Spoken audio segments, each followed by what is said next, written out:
Amazing happy मैनिफेस्टर्स, कैसे हैं आप लोग? आई होप आप लोग बिल्कुल मस्त है, बिल्कुल स्वस्थ है। आज की वीडियो उन लोगों के लिए बहुत इंपॉर्टेंट है जो लव मैरिज को मैनिफेस्ट करना चाह रहे हैं। और ये बात मैं इसलिए बोल रही हूँ क्योंकि मैंने भी मेरी लव मैरिज को मैनिफेस्ट किया है विद इन 2 मंथ्स। मेरे केस में जो ब्लॉकेज था वो ये था कि मेरी इंटरकास्ट मैरिज है। मेरे हस्बैंड जाट कम्युनिटी से, धनखड़ फैमिली से बिलोंग करते हैं और मैं यादव फैमिली से बिलोंग करती हूँ। तो मेरे केस में जो रेजिस्टेंस था वो ये था कि इंटरकास्ट मैरिज है, क्या ये पॉसिबल हो पाएगा?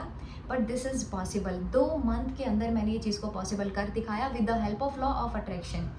एक्चुअल में जो आप सोचते हो, जैसे आप इमोशंस डालते हो, वो आपको रियलिटी में मिल जाता है देखने को। और मेरे साथ साथ बहुत सारे लोगों की मैंने हेल्प की है कि लव मैरिज को मैनिफेस्ट कर लें। अब आपको 2 चीज़ें मुझे बहुत इंपॉर्टेंट बतानी है, वो ये है कि सबसे पहले तो ना, आप अगर मैरिज के लिए आगे फॉरवर्ड कर रहे हो, ये प्रोसीड कर रहे हो ये प्रोसेस को, तो वापस एक बार सोच लेना। क्योंकि देखो, सबके अंदर कमियां होती है, लेकिन उन कमियों को एक्सेप्ट आपको करना होगा, ठीक है? किसी में बहुत कम होती है, किसी में थोड़ी ज़्यादा होती है, तो क्या आप उनको एक्सेप्ट करने के लिए रेडी हो?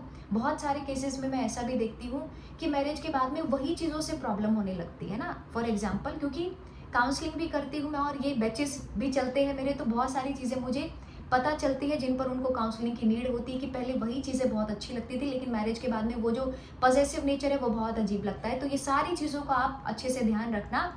जो भी आप सोच रहे हो, जैसा भी है, आप एक्सेप्ट करने को रेडी हो तो ये प्रोसेस में मूव फॉरवर्ड कर जाना। दूसरी चीज़ है, क्या हमारी कुंडली में नहीं लिखा है तो भी हम मैनिफेस्ट कर सकते हैं? मतलब पार्टनर बहुत अमेजिंग है, मेरी उसके साथ में बॉन्डिंग बहुत अच्छी है, सब कुछ बहुत बेस्ट है, लेकिन एक ये जन्म कुंडली वाला जो आता है ना, बर्थ चार्ट वाला, क्या इसमें नहीं है तो भी हम मैरिज को मैनिफेस्ट कर सकते हैं? तो मेरा आंसर होगा यहाँ से येस, आप बिल्कुल कर सकते हैं। जो भी आपका थॉट प्रोसेस होता है, जो भी आपके इमोशंस होते हैं, जो आपका अलाइनमेंट होता है, वो सारी चीज़ें आपको मैनिफेस्ट होती हैं, ठीक है? ऐसे देखा जाए, आपको एक छोटी सी चीज़ मैं बताती हूँ, एक छोटी सी स्टोरी बताती हूँ जो मेरे मॉर्निंग बैच से एक स्टूडेंट की है, अंजलि की। बहुत छोटे से गांव से वो बिलोंग करती है, मतलब दूर दूर तक ये चीज़ों का कहीं है नहीं पूरे उसमें। और उसकी शायद पहली ही लव मैरिज होगी उस गांव में। नवंबर में उसकी शादी है। जब उसने स्टार्ट किया था बैच को, मॉर्निंग प्रैक्टिस को स्टार्ट किया था, काउंसलिंग की थी, तो उसके मन में भी बहुत ज़्यादा ब्लॉकेज था, है ना? उसके मन में भी बहुत ज़्यादा डाउट था कि मैम हो पाएगा कि नहीं हो पाएगा, मेरी तो फैमिली ये चीज़ के लिए कभी मानेगी ही नहीं, मुझे नहीं लगता ये पॉसिबल होगा। और यहाँ पर तो इंटरकास्ट का भी ऐसा इशू है, मतलब बहुत ज़्यादा सोसाइटी इस चीज़ को बहुत अजीब समझती है। तो क्या मैं ये पॉसिबल कर पाऊँगी कि नहीं कर पाऊँगी? उन्होंने क्लासेस लिया, काउंसलिंग्स ली और ये चीज़ें पॉसिबल हो पाई। जैसे मैंने बताया, नवंबर में उनकी शादी, और वो तो बहुत एक छोटी सी जगह से बिलोंग करते, तो वहाँ के लोगों की मेंटालिटी भी ऐसी है। अब अगर वो ये सोच करके बैठ जाते तो मेरी तो कुंडली में ही नहीं है, क्योंकि हर जगह से मुझे यही देखने को मिल रहा है। 3D मतलब कि क्या?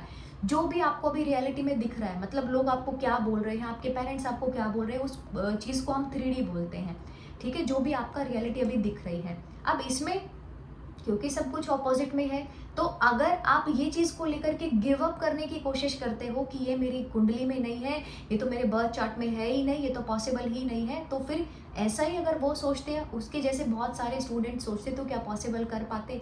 नहीं कर पाते। और ना मैं ये चीज़ को पॉसिबल कर पाती। कुंडली मतलब कि क्या? 3 महीने 4 महीने आप कॉन्टिन्यूसली लॉ ऑफ अट्रैक्शन को फॉलो करते हो, हर एक चीज़ को, खुश रहते हो, मेडिटेशन करते हो, अपने थॉट्स को अलाइन करते हो, अपनी वाइब्रेशन पर काम करते हो, तो आपका बर्थ चार्ट भी चेंज हो जाता है। ये फैक्ट है। बहुत सारे लोग अपना बर्थ चार्ट दिखा के आते हैं क्लासेस में और बाद में देखते हैं कि राहु केतु, बहुत सारे प्लैनेट्स जो उनको नेगेटिव इफेक्ट दे रहे होते हैं, वो अभी बहुत अमेजिंग हो गए हैं, हेल्प कर रहे हैं, ठीक है? सारे प्लैनेट्स बैलेंस हो गए हैं। ये पॉसिबल है क्योंकि सब कुछ तो अपने विचारों से ही चल रहा है। तो जन्म कुंडली में लिखा है कि नहीं लिखा है, ये काम आपका नहीं है देखने का। एक बार कंफर्म हुआ लाइफ पार्टनर तो ऐसा ही होना चाहिए, तो उसके बाद में अपने प्रोसेस पर लग जाओ। और क्योंकि ये प्रोसेस 2 दिन का 4 दिन का नहीं होता है, आप क्या गलती करते हो ना, आपने 10 दिन या 15 दिन कोई भी प्रैक्टिस को किया, फॉर एग्जाम्पल आपने अफर्मेशंस लिखे, आपने स्क्रिप्टिंग की, और फिर उसके बाद में वापस से वो नेगेटिव लूप में आने लगते हो। घर वाले कुछ बोल रहे हैं या रिलेटिव्स कुछ बोल रहे हैं, आप वापस से इतना टेंशन लेकर के बैठ जाते हो चीज़ों की। ऐसा नहीं होना चाहिए। ये एक जर्नी है, ये एक प्रोग्रामिंग है। अपने सबकॉन्शियस माइंड में इतनी बार रिपीट करो कि घर वाले मान गए हैं, सब कुछ बेस्ट मेरी लाइफ में हो रहा है, पार्टनर बहुत मेरी केयर करता है, बहुत मुझे प्यार करता है, सब कुछ कितना परफेक्ट हो रहा है, thank you so much universe. Crystal clear affirmations की हेल्प लेना शुरू करो। बहुत ज़्यादा फैंसी फैंसी अफर्मेशंस के चक्कर में जाते हो, बहुत बड़ा बड़ा करते हो, तो वहीं पर कंफ्यूज होकर के बैठ जाते हो। ठीक है, तो जन्म कुंडली में है कि नहीं है, ये आपका काम नहीं है देखने का। एक बार डिसाइड हुआ तो अब है हमारा दूसरा काम, उसके ऊपर में 24/7 हमें काम करना है। मतलब कि सो भी रहे हो तो भी एक पॉजिटिव थॉट के साथ में सोना है कि यस मेरे घर वाले मान जाएंगे, डेफिनेटली ये होगा मेरी लाइफ में। ठीक है, मतलब आप सोच कर तो देखो, लेकिन गलती ये हो रही है कि जब आप नेगेटिव सोचते हो ना, तो सोच भी नेगेटिव रहे हो, इमोशंस भी नेगेटिव ऐड कर रहे हो, तो ये एक नेगेटिव वाला अलाइनमेंट क्रिएट हो गया, और जो कि रियलिटी में आपको फिर अट्रैक्ट होता है। ठीक है, सब कुछ देखोगे ऑपोजिट ही हो गया सारी चीज़ें, क्योंकि दिन भर में ना जहाँ पर रोबोटिक अफर्मेशंस की बात आती है कि पूरे दिन भर में पॉजिटिव बोलते रहो, आप वहाँ पर दिन भर में नेगेटिव ही सोच रहे होते हो। देखो एक दिन में ना 60 to 80,000 थॉट्स आते हैं। अब इसमें से मैक्सिमम थॉट्स कैसे नेगेटिव वाले हैं। अब नेगेटिव थॉट्स ही मैनिफेस्ट होंगे ना, फिर आप ये नहीं बोल सकते कि मेरे लिए तो ये काम ही नहीं कर रहा है। दिन के 8 घंटे 10 घंटे आप नेगेटिव चीज़ को बोले जा रहे हैं, मुझे नहीं लगता घर वाले मानेंगे, मुझे नहीं लगता कुछ ऐसा होगा, मुझे नहीं लगता कुछ ये थर्ड पार्टी का इशू आ गया, मेरी शादी भी इस इंसान से पॉसिबल होगी, मुझे नहीं लगता ऐसा होगा। अभी नहीं लगता वाली जो चीज़ है ना, वो दिन भर आप इतना बोल रहे होते हो और इतने इमोशन डाल रहे होते हैं ना उस चीज़ के अंदर कि वो एक नेगेटिव अलाइनमेंट क्रिएट हो जाता है, वो एक नेगेटिव लूप क्रिएट हो जाता है। तो मैं यहाँ से आपको बोल रही हूँ कि वो उसको आप पॉजिटिव करना है। जितना आप फ्री बैठते हो ना, मतलब खाली दिमाग ना, सच्ची बोल रही हूँ, सच में शैतान का घर होता है। तो अपने माइंड को ना खाली नहीं छोड़ना है। भले ही आप अच्छा लिख रहे हो, बोल रहे हो, ग्रैटिट्यूड दे रहे हो, फीलिंग किसी भी चीज़ में नहीं आ रही है। फॉर एग्जाम्पल अभी बहुत वर्स्ट से वर्स्ट सिचुएशन चल रही है, जैसे मेरे केस में चल रही थी, आपको किसी भी चीज़ में फीलिंग नहीं आ रही है, लेकिन फिर भी करो। होता क्या ना, एक टाइम पर आप 2 दिन 4 दिन कॉन्टिन्यूसली उस चीज़ को रिपीट करते हो ना मन ही मन में, तो आप देखते हो कि कॉन्फिडेंस तो अंदर से आने लगे कि हाँ सब कुछ बेस्ट हो जाएगा मेरी लाइफ में। ठीक है, तो जो आप नेगेटिव सेल्फ टॉक कर रहे हो, जो भी कुछ नेगेटिव अंदर कहानियां चल रही हो, उसको ना, चाहे इमोशंस आपके अंदर में है पॉजिटिव चाहे नहीं है, रट्टू तोते की तरह जैसा मैं बोलती हूँ आपको, उसको बोलना शुरू कर दो। मेरे घर वाले डेफिनेटली मान जाएंगे।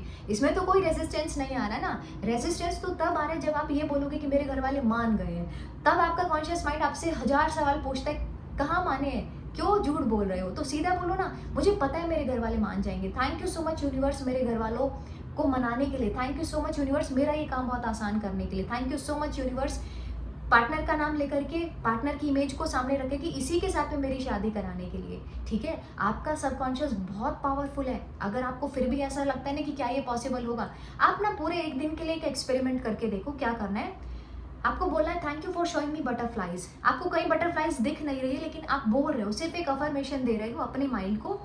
देखोगे इसकी पावर को, आप बोलने वाले हो thank you for showing me butterflies. आप देखोगे आउट ऑफ नोवेयर, किसी को नहीं भी दिखती होगी बटरफ्लाई, आप पूरे दिन बोलते रहो thank you for showing me butterflies, thank you for showing me butterflies, और आप देखोगे कि बटरफ्लाई सडनली आपको दिखना शुरू हो गई है। और ये देखने के बाद में ना कमेंट बॉक्स में जरूर आकर के बताना कि किस किस ने ये एक्सपेरिमेंट को किया और कितने लोगों को बटरफ्लाइज दिखी है। किसी भी चीज़ से आप कर सकते हैं। तो ये ब्रेन जो है ना, आपका ये जो माइंड है ना, ये बहुत पावरफुल चीज़ है। तो इसको यही बोलो, thank you for showing me, घर वाले मान गए हैं, thank you for showing me मेरा काम आसान हो गया, thank you for showing me. अंदर कुछ भी चलता रहे, अंदर की कहानी तभी चेंज हो सकती है जब आप रिपीट मोड पर ये चीज़ों को बोलोगे और अपने माइंड को उस अकॉर्डिंग में सैचुरेट कर दोगे। सैचुरेट करने का क्या मतलब है, एक बात को इतनी बार बोला गया कि दिमाग ना पक गया है। जैसे फॉर एग्जाम्पल कोई एक इंसान ना आपको रोज एक चीज़ बोलता है आकर के, तो आप जब उसकी शक्ल भी देखोगे, फेस भी देखोगे, तो आपको याद आएगा कि हाँ इसको ये बात मुझे कर रही है, तो आप बोलोगे हाँ हाँ मैं समझ रही हूँ। ठीक है, ऐसा होता है ना बहुत बार। जैसे मम्मी लोग कुछ बोल रहे हैं, आप बोलते हाँ हाँ मुझे पता है मुझे ऐसा करना है, आप हर बार मुझे रिमाइंड कराते हो।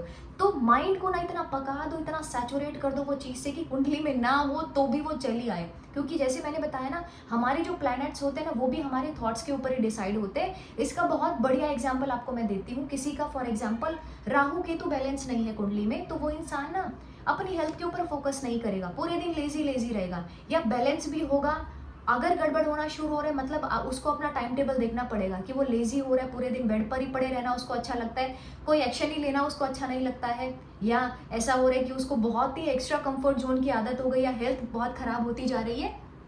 होता है ना, बहुत बार ऐसा होता है ना, हम एक बहुत अच्छे शेड्यूल में चल रहे होते हैं, फिर हम चेंज करते हैं तो सब कुछ चीज़ें बिगड़ने लगती हैं। ये कुछ ऐसा ही है, आप अपने प्लैनेट्स को भी चेंज कर सकते हो, आप थॉट्स दे करके, इमोशंस डाल करके, बार बार वो पिक्चर्स को क्रिएट करके।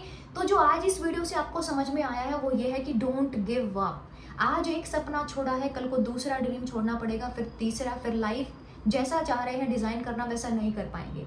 है ना, ये चीज़ है। मेरी मैरिज को 5 इयर्स हो गए, अगर मैं भी ऐसा सोचती आज से 5 साल पहले का टाइम जाकर के अगर मैं रिवाइंड करती हूँ तो मुझे भी ऐसा लगता था कि कितनी टेंशन थी वो टाइम पर, है ना, कितना सब टेंशन में था, सब कुछ ऑपोजिट दिख रहा था। लेकिन ठीक है ना, अभी ऐसा लग रहा है कि यस दिस इज पॉसिबल। ये आपको अभी लग रहा है कि पॉसिबल नहीं हो पाएगा, लेकिन एक स्टेप आप आगे लोगे, आप देखोगे पीछे पलट के, जब आपकी शादी हो जाएगी आप देखोगे सच्ची ये बहुत ईजी था, मैं इसको इतना ज़्यादा ऐसा राई का पहाड़ बनाने की कोशिश कर रही थी। होता यही है, हम इतना ऑब्स्टेकल डालते हैं ना चीज़ों में, इतना रेजिस्टेंस डालते हैं, राई का सच्ची पहाड़ी बनाने की कोशिश करते हैं हम। तो ये राई का पहाड़ ना बनाओ, राई को राई के जैसा ही देखना शुरू करो, अपनी सिचुएशंस को थोड़ा सा ऑपोजिट रिएक्ट करने की कोशिश करो। अंदर से नहीं हो रहा है तो रिपीट मोड पर पॉजिटिव अफर्मेशन बोलो, देखोगे तो कॉन्फिडेंस इंक्रीज होगा, प्रोडक्टिविटी इंक्रीज होगी। नेगेटिव सोचते हो ना, मेंटल हेल्थ खराब होती है आपकी, उससे ज़्यादा कुछ नहीं। कुछ ऐसा हेल्थ इशू आप अट्रैक्ट कर लोगे नेगेटिव सोच करके, डिप्रेशन में चले जाओगे, मैं तो रह ही नहीं सकता हूँ, मैं तो रह ही नहीं सकती हूँ, है ना, पूरे दिन माइंड में यही चलता रहेगा। और माइंड हजारों वो कोशिश करता है, मैंने आपको पहले भी बताया हुआ है, जब आप अच्छा फील करोगे तो माइंड आपको अच्छा फील कराएगा, जब आप बुरा फील करते हो तो बुरे से बुरा फील कराने की पूरी कोशिश में रहता है माइंड। तो इसीलिए इसकी कमांड अपने हाथ में लो और डोंट गिव अप। अब गिव अप नहीं करना है अपने सपनों पर। आप चाहते हो कोर्सेज को ज्वाइन करना तो 21 डेज कोर्स को ज्वाइन कर सकते हो। मॉर्निंग में भी क्लासेस चलती है, इवनिंग में भी क्लासेस चलती है, ताकि आप अपनी वाइब्रेशन पर काम कर सको। जैसे बहुत सारे स्टूडेंट्स ने लव मैरिज को मैनिफेस्ट किया है, आप भी कर सको। और अगर चाहते हैं पर्सनल कंसल्टेशन लेना तो वो भी आप ले सकते हैं। वीडियो को लाइक ज़रूर करना है ताकि हर एक इंसान को जिसको भी लव मैरिज को मैनिफेस्ट करना है उस तक में ये वीडियो पहुंच जाए। लाइक द वीडियो, नए है तो चैनल को सब्सक्राइब कर सकते हैं। All the very best for your journey. Thank you so much, I love you all.